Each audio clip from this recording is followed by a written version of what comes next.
Hey guys, great to be with you for another chance to share a devotion with you, and it's going to be a shorter one today because I just want to really speak into our culture as a church where we are thankful, and we have a practical, real-time example of how we can do this on April the 3rd, where we get to farewell and celebrate our wonderful senior pastors, Pastor Steve and Deb, and ways that we can do that practically in a love offering, and so being prayerful in that and coming prepared for that, but also an opportunity for you to write a letter or a card and bring that on the day, or you can send that in advance to our office at c3monash.org.au, and we'll collaborate all of that and bring that into something that they can take away and just be encouraged by that. But I'm reminded in this season where things around us are a bit chaotic at times, I've been really taking us through over the last few devotions our internal attitudes in that space, and how can we approach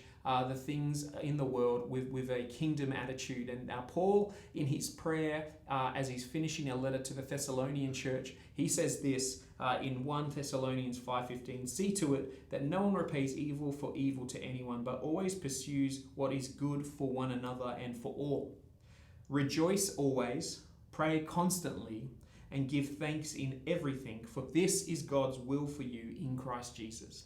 And I love that he is so bold to say, what's the will of God for you? Well, it's this, that you would be in a place of prayer, that you would be in an attitude where you rejoice in everything, but that you would thank God and be thankful in all things. And it really is such a wonderful internal disposition.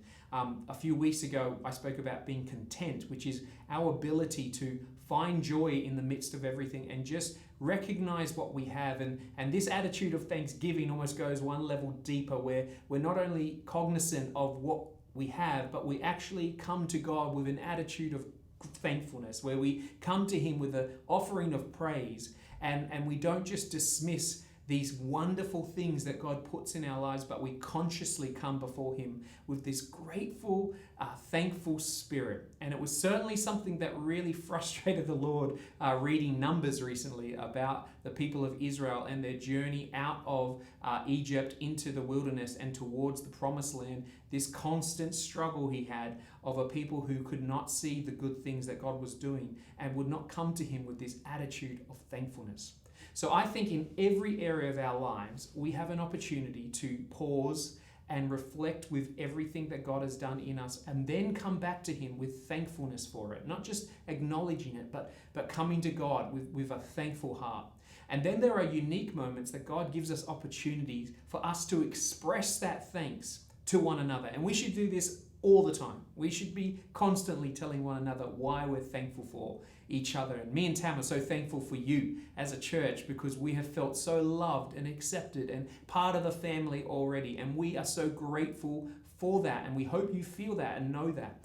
And this is now our opportunity on April the 3rd for us to express our thanks to the wonderful gift of God that Steve and Deb have been to us. They have been wonderful pastors, wonderful friends to this church, and have held and helped this church through many seasons of ups and downs, and leaving it and being able to transition it from a place of health and strength. And so I know you are thankful. So why don't you just, again, over the next little while, put some thought into how you can express that in a letter, in a card, and even a practical gift through our love offering that we're collecting there on April the 3rd, and what you can contribute financially to them so that they would be blessed for their future. We love them and we love you, and we know this is going to be a wonderful time of just absolute praise and thanksgiving. So we'll see you this weekend.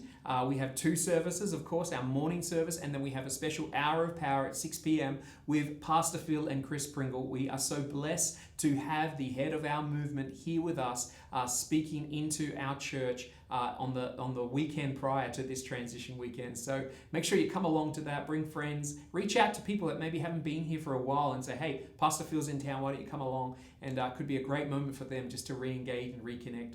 So we love you guys, God bless you, and we'll see you on Sunday.